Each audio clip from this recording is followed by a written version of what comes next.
ja ma mõnes mõttes mõtlesin just nimelt natuke sellest 90ndate lõpust ja siis disainile nagu üleminekust rääkida, et kuna ma olin nagu hästi tugevalt selle osa ja see on nagu mõnes mõttes selliseks A-galeriiga seotud teemaks. Ühesõnaga mina siis A-galerii asutati 94, 95 astusin mina EKA-sse, mis oli Kadri esimene siis, kus ta oli esimest aastat kateedri juht ja õnnestus oma õpinguid venitada 10 aasta peale, 2005 lõpetasin. See elu nahkhiirena, see on nagu mingi motiiv, mida ma olen kasutanud päris palju just seetõttu, et ma olen ikkagi liikunud hästi oma rada pidi ja sellel on omad põhjused tõenäoliselt kõige tugevamalt seestpoolt tulevad kirest toidetud põhjused, aga kuidagi nüüd kas või seda loengut kokku pannes ma sain nagu aru, et tegelikult olen ikkagi nagu ühe teemaga tegelenud, mis on nagu mõnes mõttes lavastamine. Et mõnes mõttes on see, mis mind huvitab ja kõik muu on nagu vahend selleks, et ükskõik, kas ma olen liikunud väga jõuliselt, igas suunas liigun jõuliselt, et kas see on disaini suunas või siis kunsti suunas, kaubamärgi ehitamise ja sinna kõrval on veel kõikvõimalikke tegevusi. Aga jah, mulle tundub, et see lavastamine on nagu see vihmavari, et see on mingisugune selline sünergiline elutunnetus, kus kasutades eri vahendeid ma räägin ikkagi nagu mingit oma lugu. Ja siis ongi nagu kuidagi olnud see, et ma olen ikka alati nagu see multikat kuidagi tsiteerinud. Lapsepõlv on siis mul ju 80ndate alguses ja oli selline multifilm Ei lindega loom, kus oli nahkhiir, hästi siuke armas käredäälega nagu tegelane, elas oma koopas, kuulis koopa suust õudselt tore pidu kuskil käib, muusika tümpsub, kilked, naer, karjad ja läheb vaatab, loomad tantsivad, ninasarvikud, kaelkirjakud, zebrad, õudselt tore pidu. Ja ta tahtis nagu sinna peole, tahtis ka nagu ringi. Öeldi, et ei, vaata, sul on tiivad, on ju, sa oled nahkhiir, on ju. Et mine ära, see ei ole sinu pidu. Läheb tagasi sinna oma urgu ja kuuleb jälle tants, laul, kilked, naer. Ja vaatab, väljas on lindude pidu, flamingod, kured, kõik graatsilised linnud tantsivad, läheb sinna, proovib sisse, samamoodi kuidagi sinna ringi vahele saada. Aga sa oled ju hiir, muidugi nad ei lase teda, mine ära, mine loomade peole. Ja siis kuidagi see tee oma pidu on mõnes mõttes ongi see, et lõpuks nagu kuidagi elu nagu ongi nõnda olnud, et tee alati ikkagi oma pidu. et kui on nagu tore pidu, siis tullakse sinu peole ja tulevad need, kes kuidagi seda tõesti nagu mõistavad, hindavad. Eks Kadri oli ka väga selge, ta üks nagu siuke sõnum, mis mul kuidagi kumiseb kuklas, et me kunagi ei koputa ustele, on ju, et meie juurde tullakse, mis on nagu väga ülbe, hästi nagu selles mõttes aristokraatlik ellusuhtumine. Aha, ja no Õhuloss 99 oli meil esimene näitus. Ma lihtsalt tegin kodus screenshoti sest Õhulossi folderist. Eks meil on paarkümmend näitust olnud mingi hetk iga-aastaselt ja siiani avame Tartu ülikooli muuseumi pööningul. Augusti lõpus olete kõik oodatud. Hingesuulus on jõudselt oluline. See kuidagi toidab. Et leida need inimesed enda ümber, et see on nagu suur õnn. Et Kadri meid kokku initseeris, ma arvan siis 98. Mina olin 3. kursus või teine. Ja kokku käima me jäimegi. Mõnikord paralleelselt, mõnikord ristudes. Et selles mõttes ma just Tiina mingite mõtete juures mõtlesin selle kogukonna peale. Et alati, kui tulevad, kui mul mingi hetk olid välismaa praktikandid, et see hobuseb ja maja ja need galeriid seal all, milline maailma mastaabis unikaalne kompleks. Tegelikult milline jõud.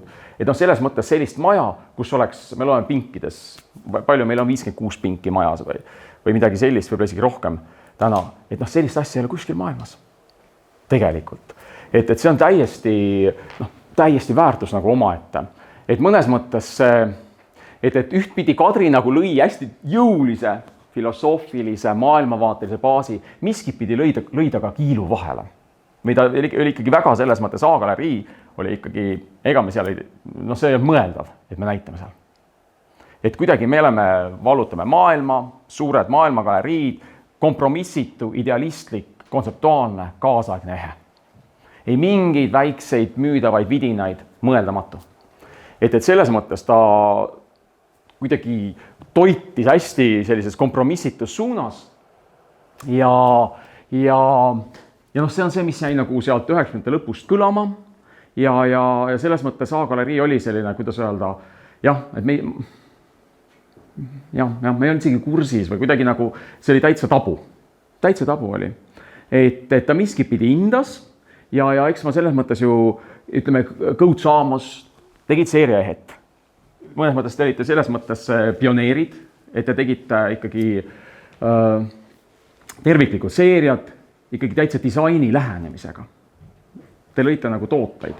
Ja seda ma panin tähele, aga ja Kadri kuskilt otsast ma sain aru, et ta ka hindab seda. Just alati neid tegijad, kes omas nišis, ükskõik mis sa teed, kes kirglikult viivad asja nagu lõpuni kompromissitult, et seda ta kuidagi alati hindas, aga see ei olnud nagu meil toidulaual.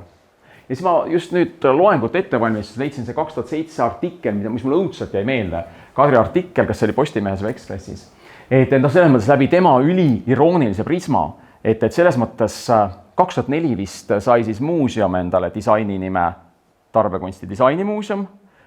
Kai oli siin juba mõnda aega olnud tööl, alustanud disaini kogumist, aga see oli ikkagi täiesti, see oli uus maailm, sõna disain ja kuidas Kadri sellesse suhestus, et see oli ikkagi selline mürgine iroonia. Et ma ei mäleta, ma ei tea, kes see oli huvitav, see ekspert on ju, keegi Eesti, võib-olla siis oligi Kai või kes kirjutas. Ekspert oli vaimustusest tootest nimega Banana Guard ehk banaanikaitsja.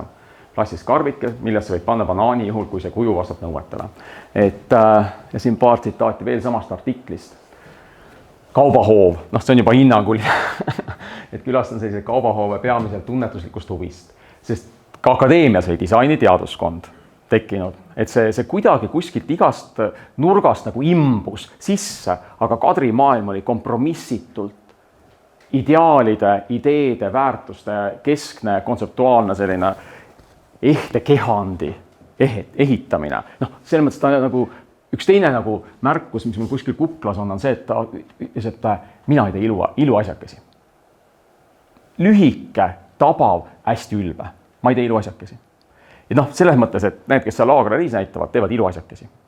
Aga mina ei tee. Ma teen nagu selles mõttes, räägin suurt enda elu ja surma lugu.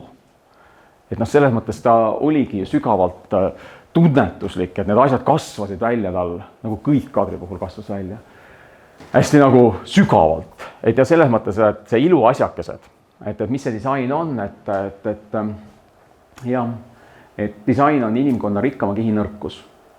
Riiulite vahel saalisid kasitud kodanikud, enamasti jõukana näivad noored.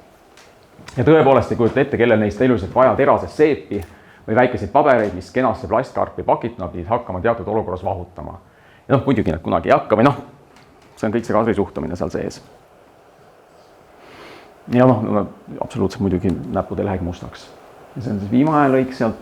Aga samas on see, et Kadril oli nagu mingi hetk, talle meeldi tegelikult endale õudselt ilusad asjad. Kes ta kodus on käinud, see ei täis. Muidugi need olid lugudega ja niimoodi. Ja ta üha enam muuseumipoed, Kadri suur nõrkus, alati ta soetas seal kõikvõimalikke vidinaid, mingi pliiatseid, mis olid väga ilusad, miskit pidi, kellegi disaineri loodud. Et ta tegi seda, see on siuke love and hate mõnes mõttes, mingi hetk ta nagu aktsepteeris seda. Aga siis ma hakkasin kuidagi oma teed otsima ja selleks hetkeks olin ikkagi hästi, ma olin galeriikunstnik, mul oli juba korralik nagu galeriide võrgustik väljaspool ja hästi aktiivselt sai osaletud nagu kaasaegse kunsti, ehtekunsti nagu rahvusvahelisel pildil. Iga aasta tõesti mingi 20 näitus sai tehtud kuskil, selles mõttes tavaliselt kutsuti kuhugi, kureeriti sisse, smukid ja kõik see muu on ju. Et kes ma nii mäletan seda, lihtsalt mingi üks sõbranna nagu küsis, et see kogu aeg oled lennus ja teed näitused, aga mida mina saan kanda? Kuidagi see oli nii ehe, see etteheide mõnes mõttes. Ja siis ma kuidagi haarsin kinni ja 2000, kes mäletab, oli Ida galerii. Kristjan Viirpalu sellise tango sammuga, väga uhke sammuga avas selle galerii seal Holde Hansa vastas. Ja Kadri tervitas seda ka päris suure, nagu ta tundis, et nagu meie seast keegi ja teeb, et seda teeb uhkemalt ja teeb ikkagi kompromissituma. ja siis seal 2010, et ma mõnes mõttes loen nagu seda enda nagu arglikuks disaineri teekonna alguseks. Et lõin esimese seeria, hakkasin nende isa õngekorkidega mängima, et nad olid ikkagi sellised hästi unikaalsed, sest meil polnud mitte mingit disaini baasi. Kõik oli selles mõttes see, mis ma kuidagi kogusin ja mingi tunnetuse oma kogemustarkuse põhjal, et mis see võiks olla. Et olles ise olnud hiljem nagu disainiteaduskonnas professor, õppejõud, et täna ju tegeldakse teadlikult disaini metodoloogiaga. Et kuidas luua, et kõik need disaini arendused ja tootmised ja pakendamised ja kõik see mõeldakse läbi kliendi uuringud ja et tol hetkel ikkagi oli see disain nagu selline kompamise meetodil. Et sa said aru, et midagi, mida peaks olema multiplitseeritud kind of, lihtsalt kopisin mingi Postimehest, lihtsalt hommikul googlesin, millal see oli. Et see oli siis... Jah, ta on ka 13. juuni, et põhimõtteliselt täpselt 14 aastat tagasi. Ja mõnes mõttes siis sealt läks nagu kaubamärgi peale nagu teadlikumalt, ikkagi hästi arglikult, et tegelikult see teekond on, praegu tehakse neid asju hästi kiiresti, selles mõttes, et tehakse teadlikult, et ma kuidagi kasvasin, et eks see on olnud selline, ma mäletan, et ma olin oma Koidu tänava kodus, voodis õhtul ja mõtlesin, et okei, kaubamärk, aga mis see kaubamärgi nimi võiks olla? Panin paberile hulga nimesid, Juvellum ja ma ei tea, mis seal olid, ladina keelt ja mida sai seal guugeldatud. Ma ei tea, kas tol hetkel vist guugeldada ei saanud. Kind of, vist juba, ikka sai juba. Et see on ju kõik, kuskil sinna maal on ju tegelikult kõik smartphone'id 2013, 14, et see on selles mõttes süütu aeg võrdlemisi veel. Aga siis kuidagi oli see, et okei, nimi on nagu lõpuks... tundus nagu lihtsalt nii lihtne ja see on ainukene patent, mida me omame kaubamärgi mõttes iseeneseslikult. Nime ei saa kunagi keegi ära varastada, et selle võitlused alati võidate. Et siis ma mõtlesin, et võtan nime ja see teadmine kuklas ka, et samas nime on sul ainult üks, et sa ei saa nagu tegelikult persse keerata seda. Et selles mõttes, et kui sa teed mingit jama, siis seal ei ole nagu mingit põgenemisruumi. Ja teine asi, mis võib-olla oli see, et ma läksin kohe siis online.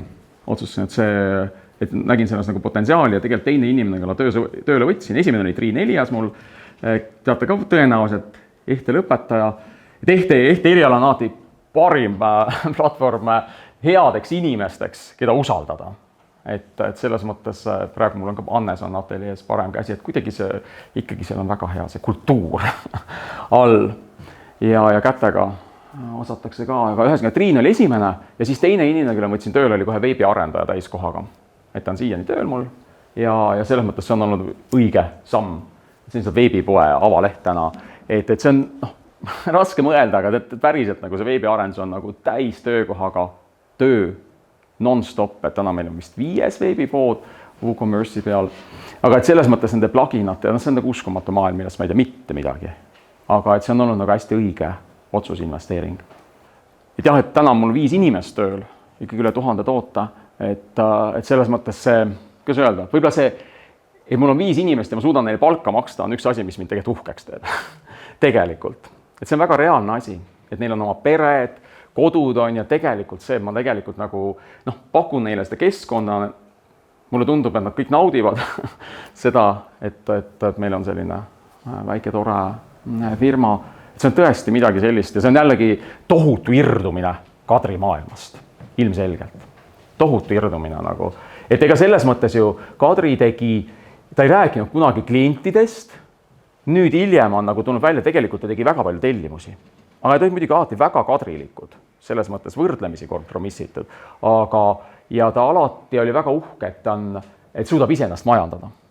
Tal ei ole vaja nagu tööandjaid või ta kooli alati ütles nagu ülbelt, tal tegelikult ei ole vaja seda. Ta võib homme siit välja astudes, ta nagu suudab end ise majandada. Et ja see mõnes mõttes see ise majandamine oli minu jaoks ka oluline, aga ma tegin seda hästi teistmoodi. Kui ma vaatan nagu kas või ka seda, mis on Aagole riistana, ja tegelikult ma tänaseks olen nagu väga õppinud nagu hindama seda kohta ja just olles nagu, ma ei tea, ükskõik kas loengute või näitustega üle ilma nagu, et ma täitsa tõsiselt tajun, et nagu see Eesti ehtekunst, kuskil ei ole nagu nii rikast ehtekunsti pilti mina veel näinud. Ja see on just see ka, et meie disain ja selles mõttes ka või see väike seeria, et ta toitub hästi kunstist. Ta on kontseptuaalselt ja tehnoloogiliselt väga huvitav. Et kui mujal on nagu disain, tähendab, ikkagi väga palju on seal lihtsalt nii primitiivne, laserlõigatud lamedaid asju on nagu muuseumipoed täis.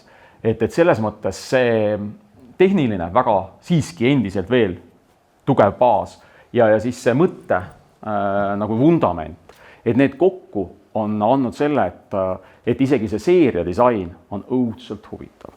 Ta on väga nagu kõrge tasemega, et julge, erinev, et seal on need nägemused nagu sees.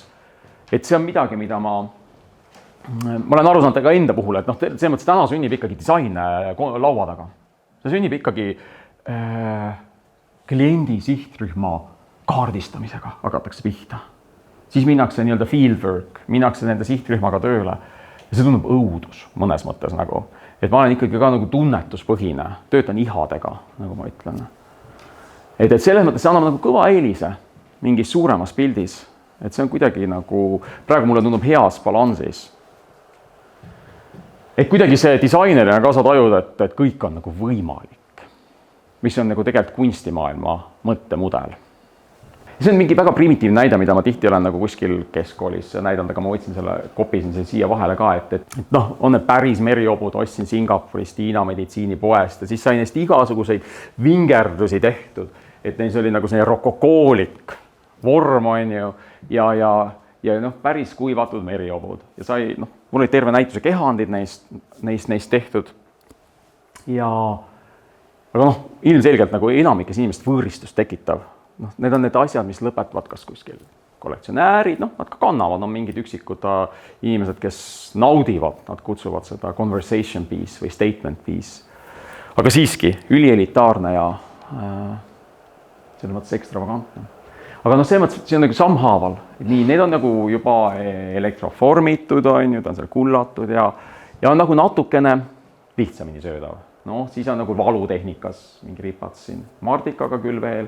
Aga valu on juba täitsa nagu söödav. Ja siis lõpuks on nagu toode. Et selles mõttes see on siuke lihtsalt hästi primitiivne ABC on ju. Et toode, mis kannab, tegelikult on tal kroon ka peas on ju. Ja lõpuks elab see toode oma elu on ju. Toote elu hakkab pärast seda, kui keegi on selle omandanud. Kunsti elu on nagu see, mis on nagu minu sees ja siis eelkõige näitus on see formaat, kus mul on kõige suurem võimalus kõige väiksemate kadudega kuidagi kommunikeerida enda nagu seda universumit. Ja lihtsalt selles mõttes jällegi tulles kunsti vaate, mingid asjad, mida ma olen ikka šokeerinud või nagu õppinud, on see, et sa tuled ikkagi hakkad seda 4. pildilala tehet tegema, on ju. Et tegelikult ega mingi pärast, selles mõttes, kui sa kõik need etapid läbinud, on ju, ma reaalselt saan aru, et seda number 4 müüma aastas 2 tükki, on ju, number 1 müüma 2000. 12 000, selles mõttes see vahe on nagu kosmiline, aga kunstist tulles kuidagi nagu see mõõtkava on teine. Et sa ikkagi mõtled hästi volüümikalt, et selles mõttes see on selline reality check, et see on nagu, mina olen nagu hinnanguta vaba, kas või neid, seda järjekorda siin tehes, Kadri ilmselgelt oleks hinnanguline. Tema näeb kindlasti, et see number 4 on parem kui number 1, sest temas on justkui rohkem nagu kunstniku häält. Aga jah, ma üldse proovin nagu hinnanguta vabalt navigeerida, et mul on endal lihtsam. See lavastaja aspekt, mida ma nagu alguses esimese või teise slaidi peal välja tõin, et ma olen aru saanud, kui oluline see on, et ma teengi aastas kuskil ühe lavastuse, et ega need päiksetehted on tänamatud, et need nagu laval ei ole nagu neil mingit sihukest kommunikatiivset jõudu, et eks ma loon sinna suuremaid vorme. Ja eks see on kõik selles mõttes ka, näiteks ma hüppan nagu mingile väljale, on ju, tohutu mingi visiooni ja sükse naiivse lapsiku enesekindlusega. Aga kuidas öelda, tänaseks ma ju teen, mulle moetooteid palju ja täitsa teen ja täitsa nagu müüakse, aga tegelikult ma ei tea ju mitte midagi lõigetest ja materjalidest ja tegelikult on, kuidas öelda, eduks ongi see, kes kuidagi oma nõrkusi varjab ja mingid võib-olla vähesed tugevused oskab suureks mängida. Et selles mõttes pole siin lõiget, aga minu tugevus on värv, lugu, mingi ornamentaalsus, see köidab mind nagu tohutu jõuga, et siis ma nagu räägingi selles keeles. Ma ei pea ennast kuhugi nagu kompromissi tegemine on ma olen suhteliselt vilets, ma arvan selles. Ja see on etendused. Ja sellised viimasest etendusest ongi paar pilti, kuidagi viimased asjad on kõige armsamad, et eelmine nädal või, millal sai tehtud nagu Baudelaire'i luule taustal ja just mask on nagu võib-olla see kõik see viimasem teema, et mingi hetk nagu tuli sisse. Et samas lihtsalt ta on nagu nii tugev loo rääkimise vahend, et ta lihtsalt jälle kõik need asjad tulevad ju hästi orgaaniliselt. Ma marineerun ju omas mahlas ja ta on lihtsalt nii tugev nagu see just nimelt kommunikatiivne jõud ja me otsime kõik silmi. Kui me vaatame teist inimest, siis me vaatame alati silmi ja kui mask on seal vahel, tekib mingisugune lühis, mingi häire, mingisugune nagu võimalus, mingi viimase kollektsiooni asjad ja mõnes mõttes ka see ka nagu illustreerib seda, et ma kuidagi seda sukeldumise julgust, et selles mõttes, et panin endal täis mingi tekstiiliraamid ja asjad stuudiosse ja hakkasin taftinguga tegelema pool aastat tagasi, sest tundus, et see on mingi vahe, millal ma saan oma neid nagu nii-öelda suuremat maalilisust realiseerida ja eks ma neid keetsin ja tegin igast eksperimente, on ju. Et selles mõttes ma loodan, et ma võib-olla kuidagi olen inspireerinud ka inimesi seeläbi kuidagi mitte kartma nagu selliseid vettehüppeid, kirepõhiseid. Et jah, kõik on selle ju loo rääkimise vahend, et kindlasti on nagu selles mõttes tehnoloogiliselt palju paremaid taftingumeistadega, olles mingi pool aastat nagu tulistanud, et ma saan selles ikkagi nagu rääkida mingis teises minu jaoks olulises uues nagu formaadis, keeles, tekstuurid, mis seal tekivad nagu, jah. Ja mõtlesin lihtsalt üks väike vahepõige, lihtsalt selles mõttes mul on väga hea meel, et praegu siin Leida Ilo näitus siin trepigaleriis. Et ma arvan, Leida Ilo oli tegelikult just kui aastanäitustel olid siis juba tarbekunstnikud, oli üks suur aastanäitus ja oli mõnikord ja ikkagi Leida Ilo kroonid meid mõjutanud ja ma arvan, kogu see maskid ja selles mõttes selline lavalikkus ja rituaalsus, et ma sain isegi Leidaga pool aastat tagasi kokku Kummu kohvikus, ma õudselt tahtsin mingit krooni endale, siis ma sain aru, et muuseum oli nädal aega ennem kõik ära ostnud, mis mind väga kurvastas, aga jah, et tõesti on minu jaoks mingid sellised, mind kõige enam mõjutanud, märgilisemad, puudutanud teosed. Ja see on ikkagi viimane seeria, et nagu Titaan praegu näiteks lihtsalt on näite, see tuleb järgmine nädal välja, et mul tuleb mingi 10 seeriat tegelikult aastas. Ja iga, selles mõttes see Titaani, see on ka pikk aastatepikkune arendus, Narvas on tehas. Et selles mõttes see ikkagi väga tehnoloogiakeskne, et ikkagi sukeldud jällegi nagu see uude materjali. Et mul on üks seeria varem ees, need veenuskarbid, mis on venitatud, aga selles mõttes õudselt köitev. Et meil on ju materjalipõhine disain. Ma tahtsingi nagu siia jõuda, et Kunstiakadeemias ka me oleme kasutanud nüüd aktsepteeritud väljend on materjalipõhine disain. Et see on midagi nagu, et ta on nagu siis craft ja disain. Mõnes mõttes, et ta on nagu applied art ja disain. Et selles mõttes meie see traditsioon, mis on hästi tugev applied art traditsioon, nagu me teame, mida siin võib näha muuseumis, et see materjalipõhine disain on, ma arvan, päris hea sünergiline väljend selle kohta. Et see selline ülelend, ma lihtsalt nagu mõtlesin, mis võiks olla A-galeriiga kuidagi disaini keele muutumisega seotud. Ja ma arvan, see, kuhu Tiinaga jõudis, mulle tundub ka, et ütleme mõnes mõttes, mis Maritast minu jaoks nagu see algus ja kuidagi A-galerii muutus nagu särtsakaks ja nähtavaks, on ju sellise Marita pöörase energiaga, aknad hakkasid nagu tööle ja hakati tegema teistmoodi kommunikatsiooni, et seda on olnud hea näha. Et Sille ja kes seal ümber on, et jaa. Et alati koht, kui ma praegu, kui keegi, mult küsitakse mingeid nagu spetsi asju, ma ikkagi saadan A-galeriisse, ma tellimusi ei tee. Et jah. Vaata, ega selles mõttes on see küsimus, mille üle sa ju pead kunagi ei vaeva välja arvatud hetkel, kui sult seda küsitakse. Et selles mõttes sa ju ei sea oma samme selle järgi. Ja muidugi mul on pidevalt on vaja. Mingi ajalehe kuskil all, kolumni all või täna Erki Moes žürii, et kuidas nimetada. Ma olen kunstnik pannud. et selles mõttes, ma disainer väga ikkagi ei kasuta. Et ma panen kas kunstnik ja disainer või siis ainult kunstnik. Jah. Et siuke hardcore disain on natuke ikkagi, ma olen ikkagi selles mõttes liiga lapsik vist selle jaoks. Küsiks korra selle kommunikatsiooni ja turunduse poole, et kui palju te ise nagu sekkute sellesse või on see antud täiesti mingi eraldi inimese kätte, kes teeb? Ma teen 100% ise. See ongi see, et ma olen proovinud, see on täiesti omaette mingi teema ja mind ennast väga huvitav kommunikatsioon, mind huvitavad inimesed ja see, kuidas sõnum levib, eriti läbi visuaali. Et see on üks asi, mida mul on mingi praktikandid käinud, siis ma saan aru, et lõpuks, et sellele inimesele enda maailma nagu edasi andmine on ressursimahukam kui ise nagu selle aja võtmine, et kuskil CapCutis midagi kokku lõigata. Et see on suhteliselt fun, aga kohati ta on natuke üha enam muutub natuke pressure'iks ka. Et seal on nii palju selliseid nörritavaid tahke nagu algoritmid ja kõik muu. Jah. Aga ma siiani teen jah ise ja väga nagu, see on päris suur osa. Instagram peamiselt, aga ka TikTok ja Facebook. Ja. See on kõik.